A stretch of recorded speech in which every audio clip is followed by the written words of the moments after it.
is CNN.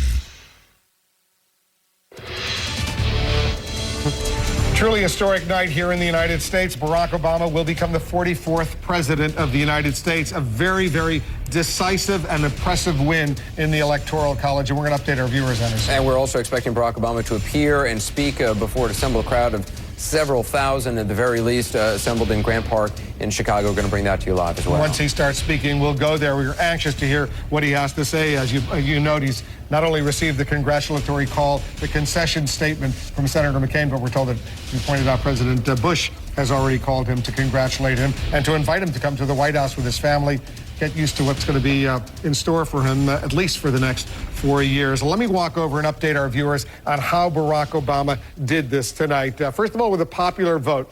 Let's take a look at the popular vote right now, with 65% of the vote now in throughout the United States. So far, Barack Obama has 51% to John McCain's 48%. It's an advantage of about 3,099,000. That's with 65% of the vote in. As important as the popular vote is, it's not important enough. This is a really important vote, the Electoral College vote right now. And by our projection, Barack Obama already has 338 Electoral College votes. John McCain, 155. You need 270 to be elected president of the United States. He has more than 270. All those blue states are states that Barack Obama has won. The red states are states that John McCain has won. The yellow states are states that we still cannot project a winner in those states, including in Virginia.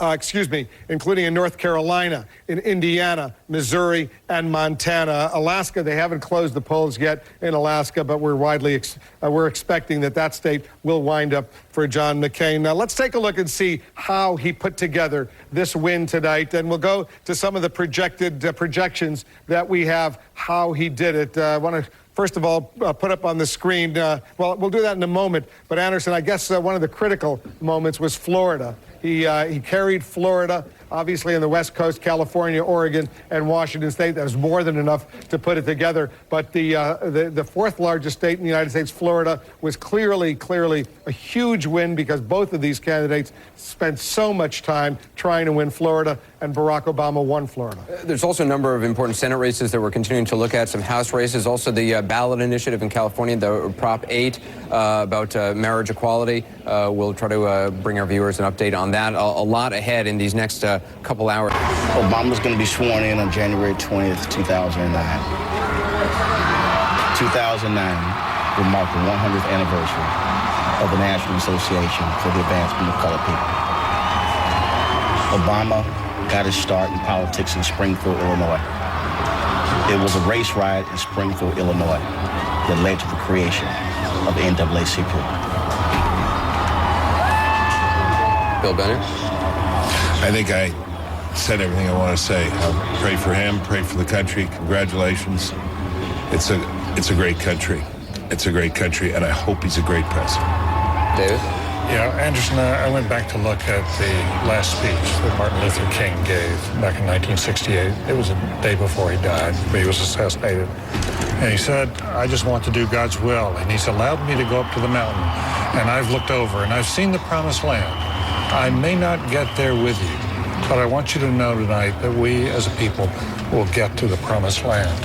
And it seems to me for an awful lot of people in this country, especially for African Americans, and Barack Obama said he's part of the Joshua generation, and Martin Luther King was our Moses, that we're much closer to that now. We haven't ended our prejudice, but there's something about this evening and this election that I think has made for an awful lot of people feel, you know, this is the Joshua generation. We can reach something we never thought we could reach 40, 50 years ago. Well, I went and looked back at the Constitution, and the first sentence talks of our desire to form a more perfect union. We haven't done that, but we're still striving, and I think only the least gracious among us, no matter what your political philosophy, only the least gracious wouldn't say that this is a watershed moment for America. Joe? You know, last year I was lucky enough to go to Madrid with my family, and I went to the palace where the king always receives the president of the United States. It's one of these amazing European palaces. And I thought, what if Barack Obama is the symbol who walks through? What if he is the representative to the world of the United States? That is going to be such a transformational experience in terms of how the world sees us that I don't know if we can really figure it out what it means at this point. You know what, answer African American parents for years. When their children said, I want to be a doctor, I want to be a lawyer, I want to be a politician, I want to be an astronaut, they always said, they could always point to an African American who's achieved it. But whenever a kid said, I want to be president, I literally saw black parents say, son or daughter, you may think it needs something else. I have 9 nieces and 4 nephews. And when I talk to them, I can actually say that and mean it. Bingo. That's it. On the right-hand side of your screen, the images from Kenya, celebration there. We've been showing you images from around the world. Soledad O'Brien also watching the reaction here. Soledad, your thoughts?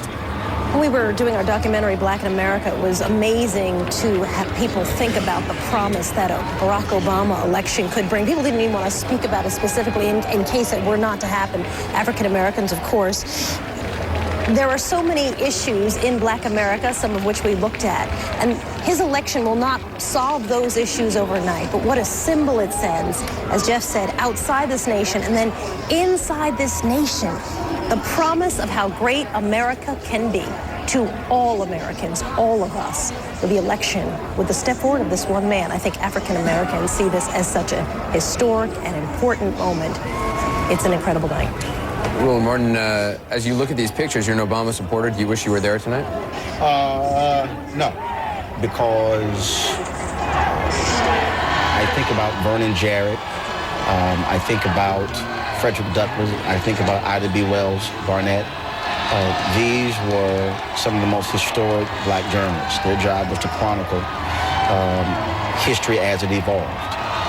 And to be able to sit here and look at that wall, to be able to watch this whole night transpire, this is what God destined for me to do, to be a journalist. And this is the place where I would want to be because it's history.